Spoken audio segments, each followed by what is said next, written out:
It is Luxor. How did you get all the touts in the background? Pardon? Did you Photoshop the touts out in the background? No, this was actually 6 a.m. in the morning. Yeah, actually it wasn't actually open. So, so that's me. So yes, I am the speaker. Sorry, it's going to be the Iona Elwood-Smith show today. So here we go. How I grew a business. Well, growing maybe is the word. From this, so this is me. That's where it all started. It isn't actually. That's probably about 4 years in. But that's me on holiday with my family. What was the name of that place? Gentle Annie's. Gentle Annie's. Yeah, so they were out doing something that was raining. I actually look like I'm working, but the only reason I went in there is they had the best muffins. See the theme here? Yeah, that's all about the food. From that, for me, and then getting into this team, this lovely team that I have right now. So I'm just going to take you through my journey, and I thought about this when I was planning out what I was going to talk, who I was going to get to be speakers this year. And a lot of people go, oh, Iona, you've done amazing, you've done this with your business and blah, blah, blah, blah. And I think people have a misconception about how easy that might have been, or it's like, oh, well, she's gone and done that, I can't do that. And so what I wanted to really do was actually share about this, the ups and downs, all the warts and all. So feel free to ask me any questions. I'm pretty open about this stuff. So where it all began. This was my first ever website that I built myself. And I built that because my friend was opening a co-working space. So this is how Grow My Business was born, actually. She was opening a co-working space, and she's a really cool banana, and I knew it was going to be cool, and I had co-working space envy. But it was for businesses, and I didn't have one. So I made one, and I actually was not working at the time because the year before, my boss of the work that I was doing really drove me mental, and I decided I didn't want to work for anybody again. So I left and took the whole summer off to do dragon boating, which was awesome. And so then this was my you will need to do something sooner or later. And I was like, okay, cool, I'll do this. And so I started out doing business consulting. I didn't start doing websites. I started doing business consulting, and I was working with small businesses that were getting started and needing really a lot of help, because as you know, when you start a business, you think, because I'm good at this thing, I can start a business in it, but you don't realise how many hats along that journey that you end up having to wear, right? And so for me, it was like making sure that you've got all those hats lined up so that this business can go forward. But I really hated it. It was awful. And I was working harder on people's businesses than they were. So, but a website is a very good way to describe what you do to people you don't know. So actually, as a business tool, and having to think of those key messages, think of your audience, we were referring back a lot to, to how a website is structured. And so people would say, oh, I like your website, Iona, can you build me one? I thought, sure. And then I found out I liked doing that way more than I liked doing the business consulting. So that's more what I moved into. And in those days I was building, horror of horrors, on Weebly, which I actually still rate, I have to say. For me, it was really simple. So I was not a designer. I am probably, people go, oh, you're so techie. I am so not. I really am not.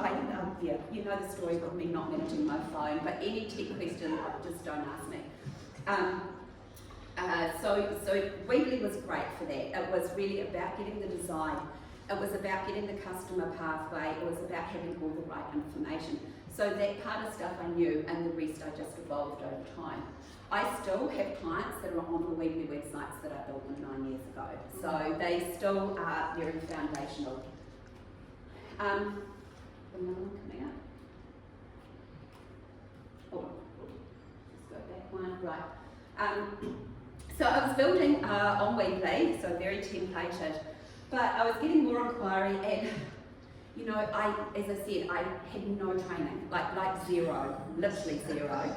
And there is that, I know they call it imposter syndrome. I was just like, and I'm not normally a person that has, doesn't feel confident about stuff, but it made me feel like I didn't have anything behind me to back me.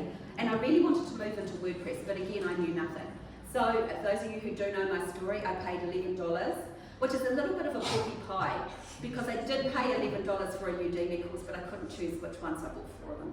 So I actually paid $44 for a Udemy course, and I just did one over a weekend, and then started building on WordPress, and that just gave me such a stronger platform.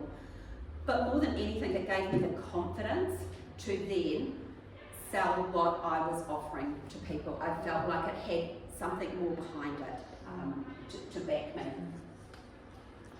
And then, next, my little Ben joined me. So that is, my Ben is a 16-year-old. I don't know if you can quite see it there, but that was Lola as a puppy. Yeah, she actually was that little. So he was doing a Udemy course and working part-time. So I was doing all the design and everything, and he was doing all the build of the website. So we were working together. So I started in 2015. He joined, I think, 2019. And then there was Jason who joined us. So that's the table in my apartment. So then we were three. Jason was at school with Ben. We were getting quite busy at that time. Jason, I can't remember what it was, McDonald's or something. Everybody from the UB, there was a class of 11. Ben was the only one with a job, and that was with his mum. Jason had worked on a lot of projects with Ben, so he came and worked and contracted to us. So that was super great to be able to bring that all in together. And so they were sitting at the office. So through COVID and everything like that, I always worked from home. I was super happy. But when we had the boys and we were talking, and I saw something come up on Facebook, and it said, somebody had an office space, and we thought, cool. So I said to the boy, but I thought, oh, look, the boys are happy working from home. We meet once a week. And I said about this office, and they were like, yeah, that'd be great. And I'm like, oh, okay then. So we went and got an office. So when everyone else was going to work at home, we worked in an office. So we did have our big sign, which I super loved. It was fun, but it really was quite a dingy, dark office. And it was a little bit like a student room. Yeah. I'm not essentially writing. And no one else was. So that was the next iteration of our website. And I love these images that we had here of Ben and I. We went round. So this is what happens in a family business. We're walking around town. My husband's doing it. Jess is directing. That's my other daughter. She's directing and staging us. So that was super fun. And then we had Kira join us. So this is Kira here. Kira is Kim's daughter, for those of you who know Kim. She had done a animation course. She went to Rotorua for a couple of years, and she was looking for something, so she's come in and she's worked with us for probably the last 3 or 4 years. And then Daniela joined us 2 years ago. And she came in to do admin, but now she's really is our operations. So that's us. Looking way cooler than we are in real life. Just not that cool. Real life, that's cool.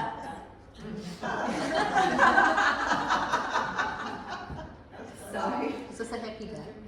Yeah, this was the day I was actually going to be recording some stuff, and I told you I live in an apartment, right? There's sirens, like everyone was testing their fire alarm. Just about to do it, the fire alarm went off.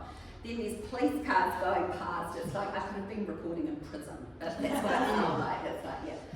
So I really did want to lead with this, and I alluded to it before, as don't believe everyone's Instagram life, because you can look and go, wow, man, if you've grown from your kitchen table and you've got that, that's really cool. It was hard work.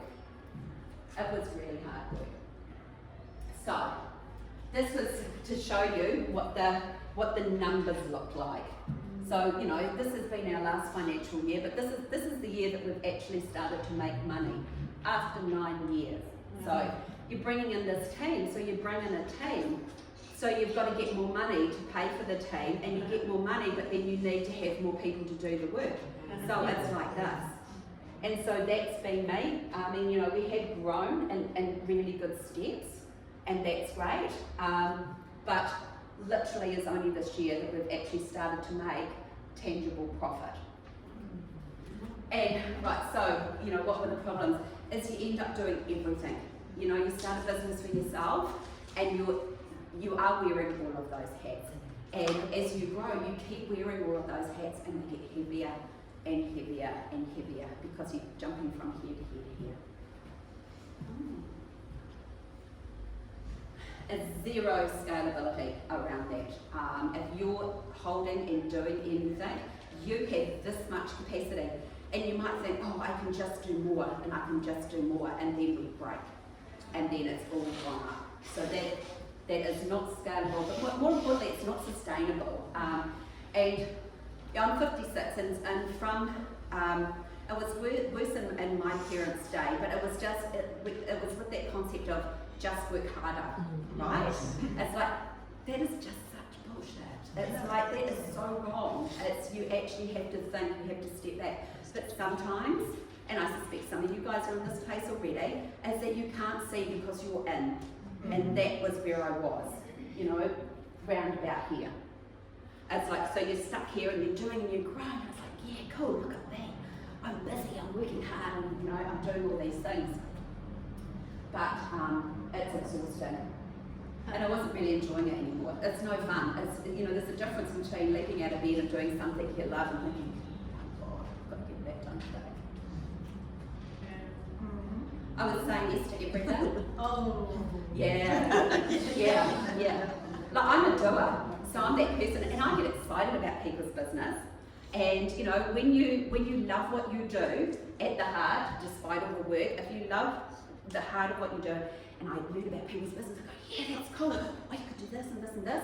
See earlier where I came from, it's like, shut that up, and shut that up. And then inevitably, yeah, that sounds good, Iona, can you do that? Sure. Saying yes to everything.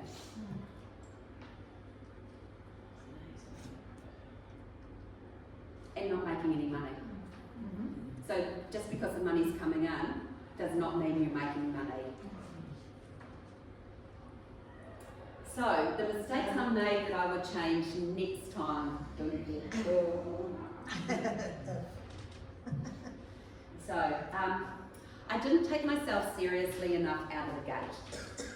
When you build something yourself, you're starting, and this is going to sound so dreadful for any feminists in the room, but if you're in a relationship and your partner is earning good money, and you build a business, intentionally or non-intentionally, you have a fallback. So if it doesn't work or you don't make money, your kids will still eat. And so when you don't think of it as seriously enough, I've got a friend, and she worked super hard, and she even had a night job because she actually was the breadwinner in her family. Then that really changed how she looked at her business compared to how I looked at my business.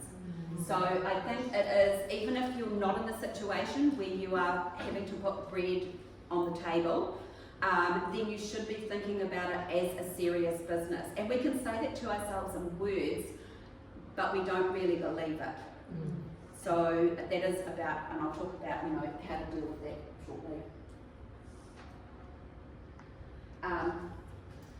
Essentially, when I got started, I had created a job for myself. I'm not money-led, like I don't need stuff, and so there was no driver other than wanting to do well, which I was doing, doing a great good job for people, and that was super good, but the money result was not coming through because I had no eye on the numbers. Not keeping an eye on the numbers. So if I only made this amount, it was like, yay, that's extra, rather than I need to set this target and work towards it, because that is what it takes to have a successful company that I can then be scaling and stepping back from and doing all of those things. But if you don't keep your eye on your numbers, you don't know where the wheels are falling off the bus. Just back on those numbers, so we had a situation, was it 2 years ago? 3 years ago. And it's when it was before Daniela, but after Kira. And when we finished our year, it was like there was this money sitting in the bank, and I'm like, cool, look at us. I said to my husband, look, the team have been great this year. I'm going to divide that all up. What was I thinking? I divide all that up, and we'll share it as bonuses. And he's sort of grunting away, and so I did that. And it's like, and then the next month comes, and that was, there was like a GST bill that I didn't even know was coming out of that, because I did not keep an eye on my numbers. He just processed all of that stuff. So this money that I thought was profit actually was not. And so there was a whole lot of stuff, and I lost my shit with him. I said, why didn't you tell me? And he's looking at me. My husband is a very quiet, kind, unassuming man, and he just looked at me, he just gives me like death stare. It's quite a pathetic death stare, but it's his not like me, like he would sizzle on the ground, but his death stare, and it's like, oh yeah, it's my business, like that's my job, not his. Being everything for everybody, and this is back to doing it all. And so it might have a tea, but it's like, okay, everything runs through me, and you do this, and you do that, and that, and it comes back to me, and I do that, and look at me, I'm so busy. It's like, oh my God, it was killing me, and it was exhausting, and it is a lot to carry. And it just does not serve anyone. It doesn't develop your team. And you realise that you are training them to rely on you the whole time to fix the problem instead of them fixing the problem. And yeah, literally doing everything myself. So this is the most important. I said I'm a doer, and I like being busy. For me, you know, you say, let's go on this lovely retreat, we sit there all day on the beach, it's like, oh my God, that just shoot me now. That sounds horrific to me. So I like being busy, so you end up being busy, but there's being busy in the wrong things that are not growing your business. And it gives you that sense of that your business is successful, that it is thriving, it is doing all of these things, and actually you're just busy. That's not the same thing at all. And I wasn't investing in the business or in myself. And so when you start a business like I did, I literally no investment. Oh, I probably had to buy a domain name or something like that to start. But you can actually start it from ground zero. So I had never put any money in. I kept the cash flow. That was about as much as I managed. But I wasn't investing in the business, but more importantly, I wasn't investing in myself. So of all of these things, I would take myself more seriously out of the gate, really think about this, you are not creating yourself a job, you are building a business, and that's a very, very different mindset. Because somebody said to me the other day about, even now, 9 years on, it's like, as an entrepreneur, it's like we don't label ourselves, so I never think of myself like that. But when you do, it's sort of like, so do I have to behave in this different way? And it's not that you have to behave, but it is a different mindset. And it is about how you drive forward. Always check your numbers. Know what you're making. Know how your month's going to end. Know what you need to do for the next one. And keep an eye on dues too. You don't have to be everything. I know when you start, you do. That's just the reality. Because you've got no money, and right now you don't have the clients coming in. But when you do, the quicker you transition to getting other people to do stuff for you, the more that you will grow. Because you are kidding yourself if you think you are saving money by doing it all yourself. What you're doing is keeping yourself in a very small box. Stop being busy. If right now this is you are literally busy all day, every day, then book yourself an afternoon of looking at what you're busy at and ask yourself, is that important work or is it busy work? And look where you can invest in yourself in terms of development. I'll talk about that a bit shortly as well.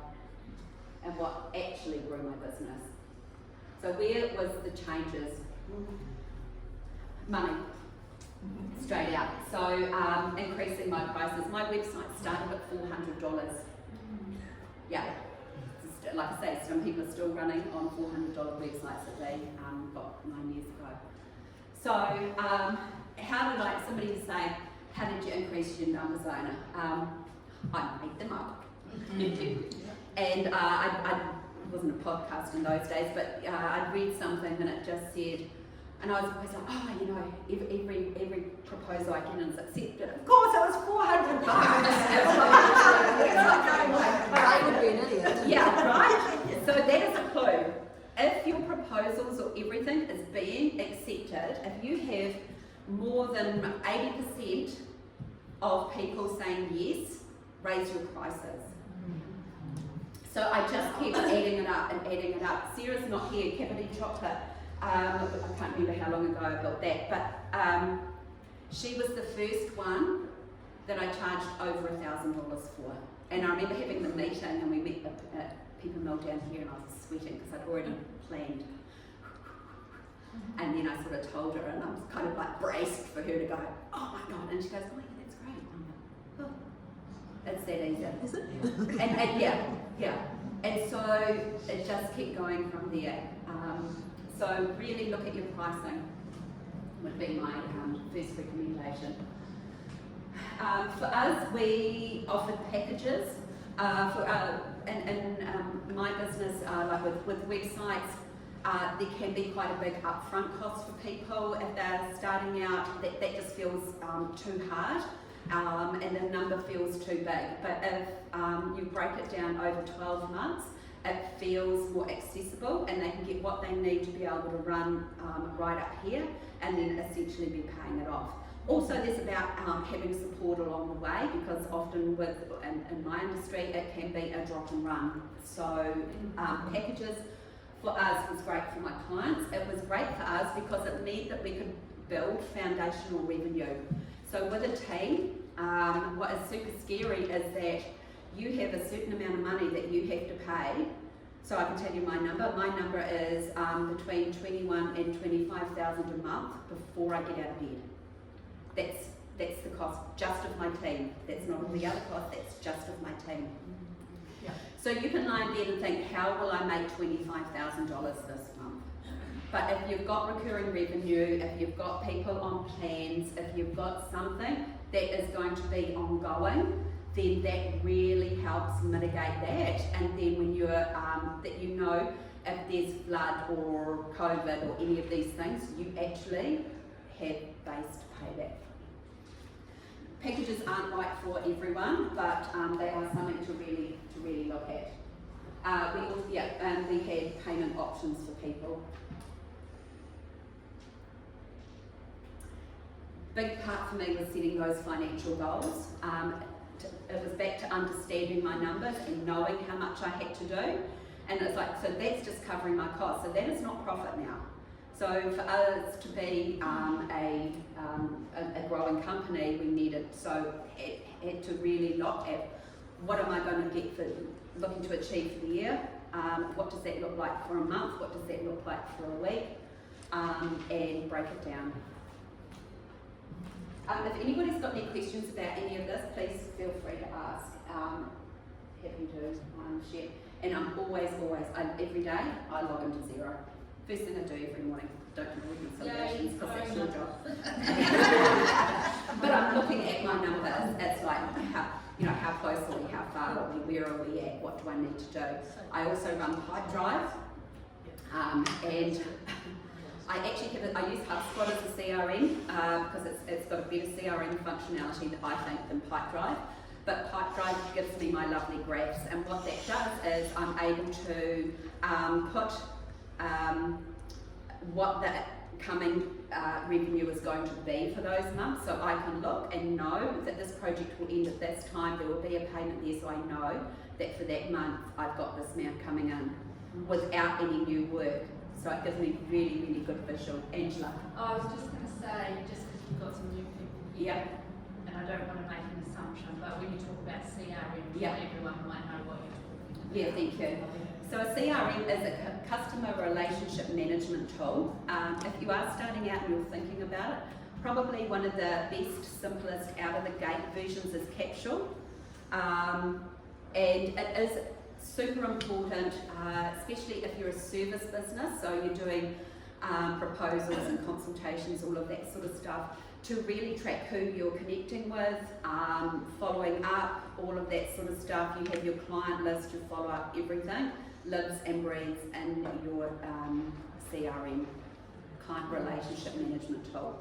And I 100% recommend everyone have one.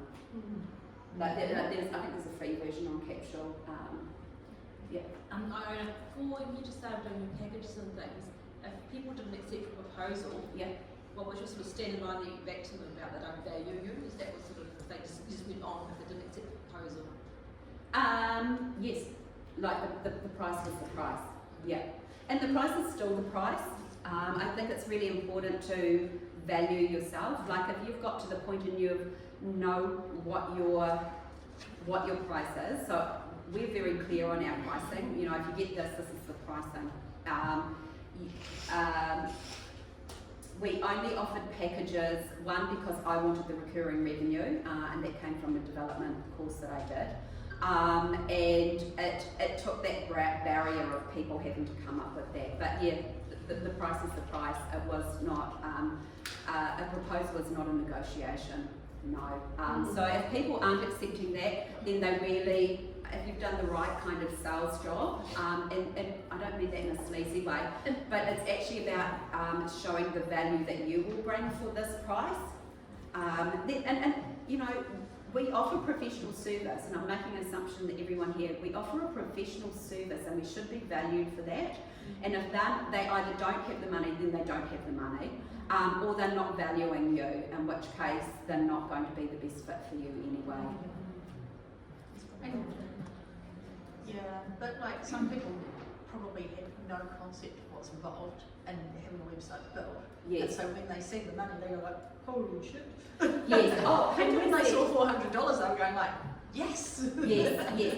Oh, or even at $400, there were no's. Really? Right. Oh, Okay. So yes, and that is about perception of value, Yeah. right? And Yeah. so that is. So they're not a good fit for you. So that's exactly right. And so if they're not going to have that and understand the value around it, because in my world, and look, they'll be different, but in my world, you can go build a website yourself for free on Squarespace. Yes. And for people starting out and stuff, I 100% recommend that they do that. There is a point in time you want a website that works for you and is doing more strategically than being a shop front, which is what you can build yourself. When you need expertise, and I imagine in all of your businesses, when you're doing interior design, like there are things people can go on Pinterest and do their boards and they can do a degree to themselves, which they can do. But when they want someone to tell you where to put stuff, the expertise and whatever, no amount of YouTubing will give you the experience that Nikki has. And so she will come with, I'm hoping, with a big price tag that will be 100% worth it to the person that is a good fit to her business. So if it is about, but to get that ticket, she really has to show the value to the client. And the value is not, we will put a nice cushion there and it will look lovely. She will be selling the dream of what this change in the room will do to her life.